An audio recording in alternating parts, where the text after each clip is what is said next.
about David and Goliath. Many of us, as a youth, all the way up to our adult years, have heard the story of David and Goliath. We have heard many different, stories explained many different ways, but the fact of the matter is, 1 Samuel chapter 17 gives us the truth of the David and Goliath story. And as we look at it, we see exactly what God is doing here. God providing the tools that David needed to defeat this giant. Now, today, the message, words of encouragement, is God provides tools to get things done. God provides us the tools to get things done. Some of y'all that don't know, Goliath was a giant. He was a man that was almost 9 foot something tall. Is what the Bible talks about. And so we therefore know that this man was so big that people were scared. So in the beginning of the chapter, in the middle of that chapter, we start reading about how Israel were afraid to go against this Philistine. And he was a Philistine. Goliath was a Philistine. He was a giant. Israel was afraid. King Saul was afraid also. He was probably the most tallest man out of Israel. And so it was his duty to go up against this giant. But he was afraid also. Why were they afraid? Some of us get afraid sometimes. Yes, we get afraid of many different scenarios in life, many situations, circumstances that causes us to be afraid. Well, Israel was afraid because they ain't seen nobody like this before, and they didn't think that they could be able to overcome this man. But how many of y'all know that God will provide you the tools that are necessary for you to be able to overcome anything? See, we got to understand that God provides a mechanic the necessary tools he needs to fix a vehicle. God provides a plumber the necessary plumbing tools he needs to fix a plumbing issue. God provides an electrician the necessary electrical tools they need to be able to fix an electrical problem. And God provides doctors the necessary tools they need to fix your body. And a dentist to be able to fix your teeth. That's if you have cavities built up, eating, chocolate candy. But that's a whole other conversation. But today, my brothers and sisters, as we get into the text, I just want you to study to show yourself approved in your spare time about David and Goliath. Because there's something critical and important here that you guys need for your everyday life. So, 1 Samuel 17, starting at verse 37, David said, "Moreover, the Lord that delivered me out of the paw of the lion and out of the paw of the bear, he would deliver me out of the hand of the Philistine." And Saul said unto David, "Go, and the Lord be with thee." So David, he mentioned that he would go forth, if you read early on before those verses, that he would go forth and defeat this giant. Now he said here plain as day that God had delivered him from the hand of a lion. God had delivered him from the hand of a bear. Some of y'all might be wondering how in the world did David was able to overcome a lion and overcome a bear. Well, he was able to overcome that by the grace of God. Now, we do know that God gives us the ability to overcome things because he is our almighty God. He's the all-powerful God. So, therefore, we can do all things through what? Through Christ who strengthens us. Yeah. And so, don't never be afraid of anything that seems, like it's, don't never be afraid of anything. Let me just say it like that. Just don't never be afraid of anything because God is able. God is able to provide. God is able to deliver. God is able to help. Hallelujah. So David, he put it into remembrance that the Lord helped him fight a bear. The Lord helped him fight a lion. So he knew that he was able to fight this giant who was only human, Goliath. In verse 38, and Saul armed David with his armor, and he put a helmet of brass upon his head. Also he armed him with a coat of mail. So he fixed him up a little bit with some armor. And David girded his sword upon his armor, and he essayed to go, for he had not proved it. And David said unto Saul, "I cannot go with this, for I have not proved them." And David put them off. So David, he walked around with the armor a little bit like, hey, I Can't use this armor. I'm not used to this armor. I haven't even broke this armor in other words. So, therefore, I'm going to take this armor off because I don't need it. Some of us today, we may feel like there's some things that we don't need, and we need to just take those things off of us so we can be able to move forward. How many of y'all know sometimes God will do things like that? He will cause you to be in a situation to where you have to remove some things from you so that you can be elevated to the place that God needs to put you. See, David here, he understood that this armor was going to slow him down. So he understood that he had to take this armor off so that he could be able to do the job that God had provided for him to do. See, God put him in a situation to overcome this giant. And therefore, he didn't need all this baggage on him. You ever heard of the word baggage? Some of us, we carrying loads on us right now. We carrying burdens on us right now. We walking around with all this baggage right now. And we need a God to deliver us from those burdens. How many of y'all know if you cast your burdens to the Lord, he will sustain you? Amen. That's what the Bible says. So therefore, all the baggage that you carrying right now, I'm going to say this because we have baggage of depression. We have baggage of stress. We have baggage of pain, suffering, heartaches, all those different things. How many of y'all know God can deliver you from those baggage? You ain't got to go around carrying that baggage. It's all baggage, my brothers and sisters. So therefore, take it off. Do like David did. Take it off so you can move forward. Amen. Hallelujah. He couldn't move forward because he had this armor on. So he had to take it off in order for him to be able to step forward. Hallelujah. In verse 40, I got something for you. Follow me here. Verse 40, and he took his staff in his hand and chose him 5 smooth stones out of the brook and put them in a shepherd's bag which he had, even in a scrip, and his sling was in his hand, and he drew near to the Philistine. So David, he went ahead, moved forward, and he found him some rocks, found him some stones, and he put them in his bags so he can carry it with him. Therefore, we're talking about tools. He's picking up some tools that he can use. Hallelujah. Follow me. Verse 41, and the Philistine came on and drew near to David, and the man that bare the shield went before him. And when the Philistine looked about and saw David, he disdained him, for he was but a youth and ruddy and a fair countenance. So the Philistine came close to David. And the Philistine despised David because he was a young looking man. He was young. First off, he was young. Then he was a handsome looking man, is what the NIV version talks about. He didn't have any blemishes. So this Philistine despised him. He was like, you think you're going to defeat me, young man? See, some of us young folks, we might feel like we're being despised, right? But how many of y'all know God uses young folks? God sometimes uses young folks to get his job done. See, if you don't believe me, right here, David is young. Jeremiah was a young prophet. And so we got to understand that all these young folks that God used in the Bible to be able to do his will, his work, we got to understand that God can still do those things today. So young folks, don't think 1 second that God can't use you. God can use you just as much as he can use a man that's 70 years old. God can probably use you even more. Just because you are young and you are in a generation that where people actually need God. Hallelujah. So you can relate to the people a little bit differently than a man that's 70 years old can. Hallelujah. But let's get back to the text here. I want to finish this. And the verse 43, and the Philistine said unto David, am I a dog that thou comest to me with staffs? And the Philistine cursed David by his gods. And the Philistine said to David, come to me, and I will give thy flesh unto the fowls of the air, and to the beasts of the field. So David had already said, the Philistine had already said to David, come to me, and I will give your flesh to the fowls of the air, the birds in the air, and I will give it to the beasts of the field. The Philistine thought that Goliath, we're talking about Goliath, the Philistine, he thought that he was going to be able to defeat David. But what he did not know was that David was already prepared.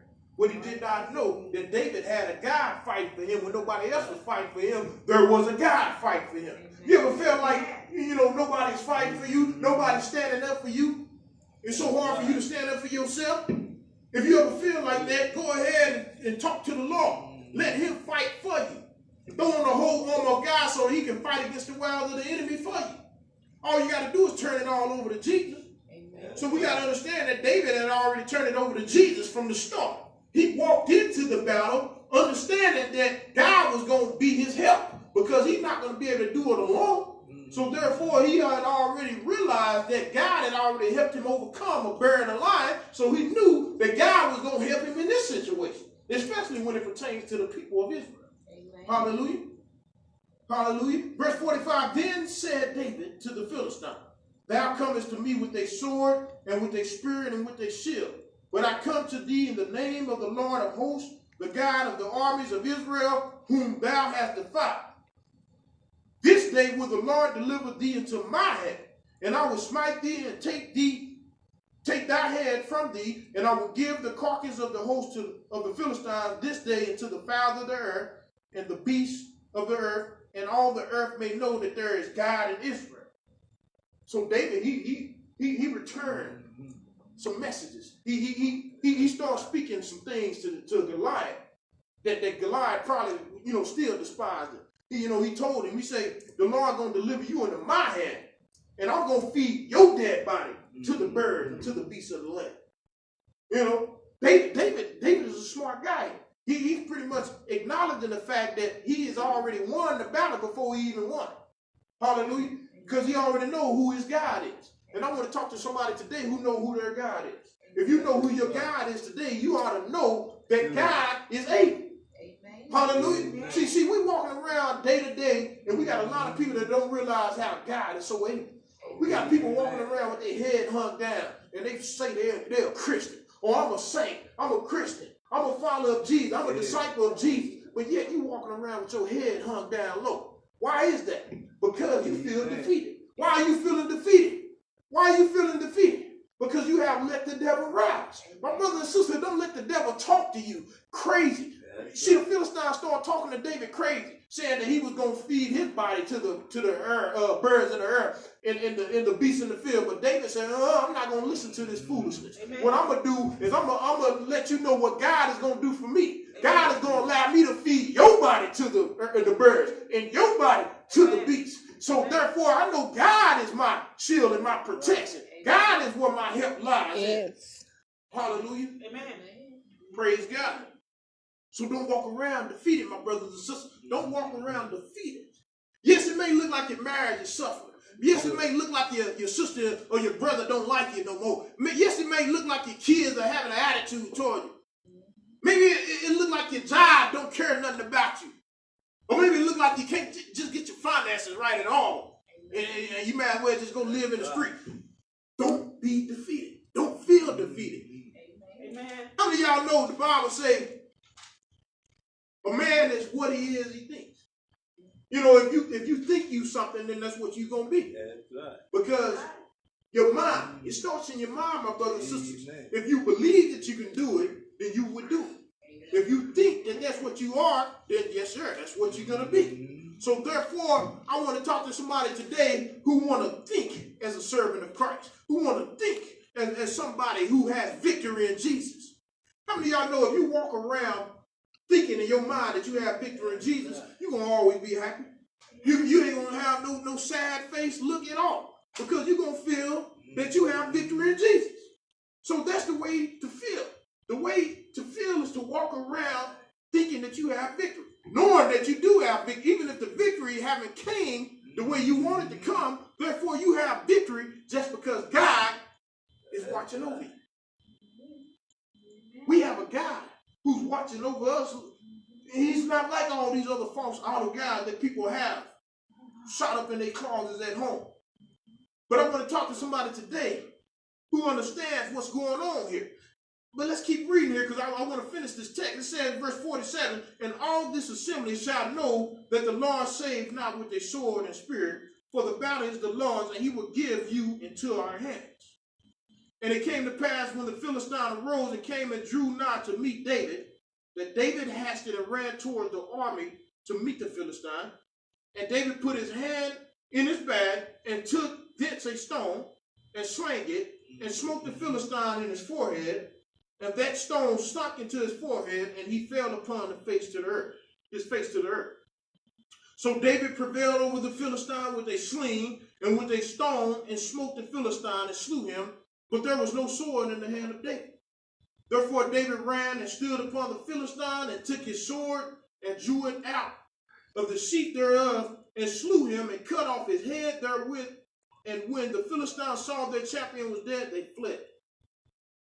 So the Bible is telling us clearly and plain that David took a stone in his sling. With a stone and a slingshot, he hit David in the head. Hit Goliath in the head. And Goliath fell with his face to the earth. And he died. And David ran over there and cut his head off. So David defeated Goliath by the grace of God, by the help of God. God provided him with some rocks and a sling so that he would be able to do the job that he needed him to do, which was win the battle against Goliath. See, Goliath, he was a champion, and they are because he was so big. But Goliath was defeated at this time because David, a young man who God raised up in this particular time, defeated this giant because he had the grace of God. He had the Spirit of God watching over him. And today, we have people who has allowed the devil to defeat them because they have not had a relationship with God like David. See, you have to have a relationship with God so strong that you will be able to overcome the enemy. See, if you don't have a relationship that is strong with the Lord, guess what? Then there's going to be an easy way for the devil to creep in and mess your mind up, mess your whole life up. But don't let the devil do that. Stay committed to Christ. I want to talk to somebody who's willing to stay committed to Christ, who want to honor Christ, who want to serve Christ, who want to be a servant. That's what it's about. It's about being a servant. When you're a servant to the Lord can do mighty things in your life. The Lord can work in your life quite a lot better than he can work in your life if you sitting there just doing any and everything. Amen. See, we got to learn how to walk in holiness, walk in righteousness. When we walk in holiness and righteousness, God can do many mighty works in our life. Amen. Don't you know that? See, we walking around trying to figure out how we get here and why we can't get there. Well, maybe it's because you don't have a relationship as strong as you say you do with the Lord. You ever seen a Christian walk around and say, I'm a Christian, I'm a saint, hallelujah, all day long. But yet you see him over there at the liquor store getting drunk. Or you see him over there at the crack house smoking dope. Or et cetera, et cetera. What I'm trying to say, my brothers and sisters, is that, yes, we do make mistakes, but you don't have to live in those mistakes. You don't have to continue to stay in that sin. See, some sin causes us to disconnect ourselves from God's loving arms. And my brothers and sisters, God say he's going to come back as a thief in the night. So it's our responsibility as a Christian to be ready when the Lord comes back. The Lord say, I'm going to come back. And the Bible talks about that the stars from heaven are going to fall. There's going to be a loud thunder. There's going to be trumpet blowing. There's going to be all these different things happening. And we got to be ready when the Lord comes, my brothers and sisters. David was ready. He was ready. He was ready when the devil came, when the enemy came. He was ready when Goliath came. But he was ready only because he had God in his life. So I want to talk to you about having God in your life. God will provide the tools, the necessary tools that you would need if you need a necessary tool to get something done in your life. But you got to have God, number one. So we got to put God first. We got to put family second. And we got to put ourselves third. That's the way it should be. And if somebody flip it out of order, then they're out of the will of God, because therefore you got to have God number one, period. Now, how in the world can God go from number one to last? We have a lot of people walking around today that have God last. They will put any and everything before God. They will put anything and everything, above God so that they can feel good. See, we have jobs that people work on, right? That they will put a job before God. And I'm going to use this for an example, because you have people that will literally go and clock in on the job on time every day of the week. It can be Monday through Friday or Monday through Saturday, or it can be every day of the week. But yet when it comes time to serve the Lord, they got all type of excuses lined up. Oh, well, I got to go wash my car. I got to go grocery shop. Or Don't you got time to grocery shop? Don't you got time to wash your car?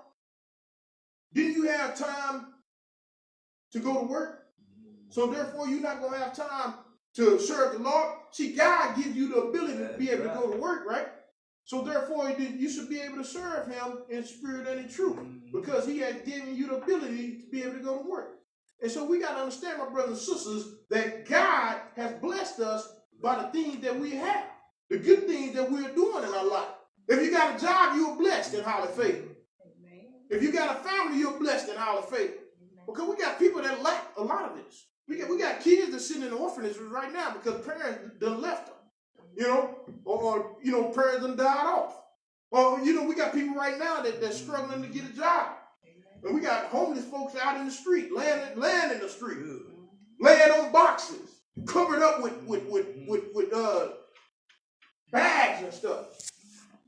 But we feel like we're not blessed. We feel like we're not highly favored. If you feel like you're not blessed, you got a problem. Because God done bless you by waking up this morning. So you got to feel blessed. Every morning you get up, just feel blessed. How many of y'all know that God wants you to be blessed? He wants you to be so blessed that he wants you to just go ahead and praise him before he even give you the blessings that he's going to give you. Amen. Hallelujah. God is so good. David was already praising the Lord, already thanking the Lord before the Lord even gave him victory over Goliath. He had already knew what was going to happen because God had already, saved him from a bear and a lion.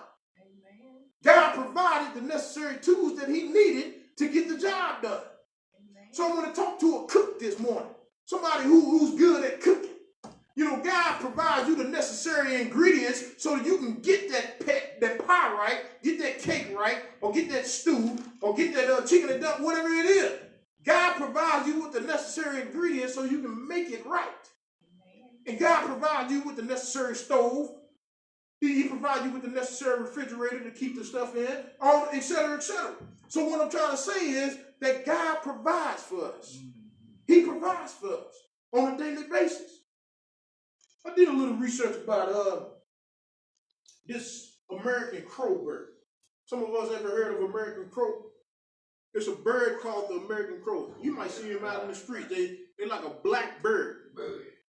Well, I'm gonna mention something to you here because this here is very interesting. It's what I read and what I looked at on YouTube.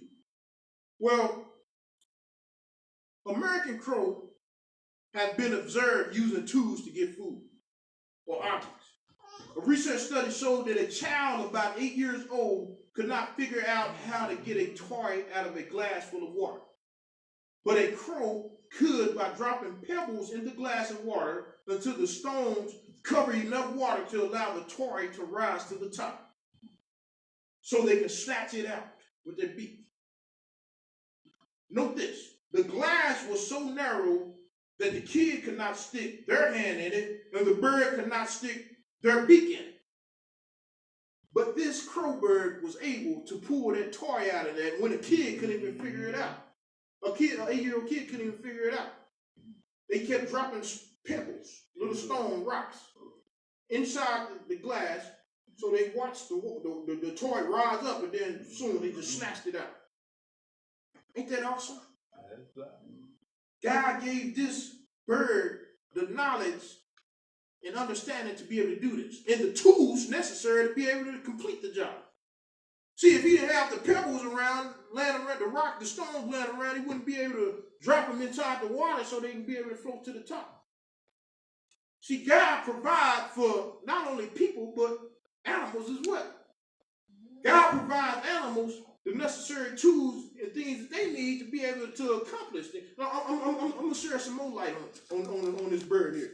Because y'all young folks, you need to understand that how God works. Another study showed that the crow would drop a nut in heavy traffic so cars would run over them and crack them. And it also showed that the crow would drop a nut in pedestrian crosswalks and wait for lights to stop traffic and go collect the cracked nut in safety so they wouldn't get run over. Because some nuts are harder to crack. Some nuts that they have are harder to crack. So this method helps them. So just as God gives the crow the tools and knowledge to get trapped objects from water glass and the knowledge to crack a nut, he gives people the same tools to get things done and the knowledge to complete missions. As with David, he provides knowledge and tools to complete his mission. Isn't that very interesting? It's very interesting how God gave this bird the ability to be able, the knowledge, the understanding, to know how to get a nut cracked. They dropping a nut in the middle of traffic so cars can run over them so they can get cracked, and they just go over there and collect the nuts. Some of us humans don't even think that way. Some of us, we don't even think that way, right? Why do we not think that way? We don't think that way because God gives each and every one of us the ability and understanding that he wants us to have. So we all have a spiritual gift, right? We all have our own assigned gifts that God gives us. And everybody's gifts is different. God may give you the gift of prophecy. He might give you a gift of interpreting tongues, or speaking in tongues. He might give you the gift of preaching or singing. God gives you all these different gifts. God may give you the gift to be able to do mathematics like nobody else can. And so therefore we all have our own different skill set that God has given us. But therefore we can all learn to do things to be able to help ourselves or to better ourselves. And therefore we are somewhat like this crow bird. We can learn as we go. I'm pretty sure it took this crow a while to figure this out, how to crack that nut by using the traffic lights, or using cars to crack it. I'm pretty sure it took him a while to figure out how to drop these pebbles in the water to get this object out of the glass. And I'm pretty sure it took David a little bit of time to figure out that this stone was what was going to be what was going to help him to be able to defeat Goliath. So therefore, his sling and his stones that he had and he slung and hit this giant in the forehead helped him. And that's the way God does with us. He will allow us to learn things as we go, as he's walking with us, so that we can be able to overcome obstacles, so we can be able to overcome things that are hindering us. If you were today feel like you're hindered, feel like you got obstacles in your way, know that God is able. Know that God is here today to be able to touch you, to be able to walk with you, to be able to help you survive in many situations that come up in life. As he did with David and, in this situation with Goliath, he allowed David to defeat the enemy for his glory, for the Lord's glory. Hallelujah. As I close today, I just want to say this, is that there comes a time in our life to where we all got to answer to God. And to where we all got to realize that God provided his son on the cross, Jesus Christ. He provided him on the cross to die for our sins, to carry our sins. That burden was lifted off of us, and it was given to Christ. Christ died on the cross for our sins and shed his blood. God provided the necessary tool to get things done. In a way, he used Jesus as a tool, because he needed us to be able to get the job done, to be able to overcome sin. And there was no way we was going to overcome sin on our own. So therefore, he had to send his son to die on the cross for our sins. He provided Jesus as a tool for us. How many of y'all know Jesus is a tool for you to be able to get to heaven? Jesus is your meal ticket, in other words. He's your meal ticket. Jesus is your meal ticket. He's your meal ticket to heaven. Jesus is. God had already provided his son. He said, for God so loved the world that he gave his only begotten son. He gave his only begotten son. He's already given him for us. And so we have a meal ticket. We have a one-way ticket to heaven. We have the ability to ask Jesus for forgiveness of our sins, and he'll forgive us. And we have the ability to be able to walk our way into heaven. Amen. Because of the grace and mercy that Jesus has given us on the cross. And that's basically all I just wanted to encourage you this morning about. That God provides. He provides the necessary tools to get things done. As he already provided his son, Jesus, so that we can be saved. God bless you this morning. If you need Jesus.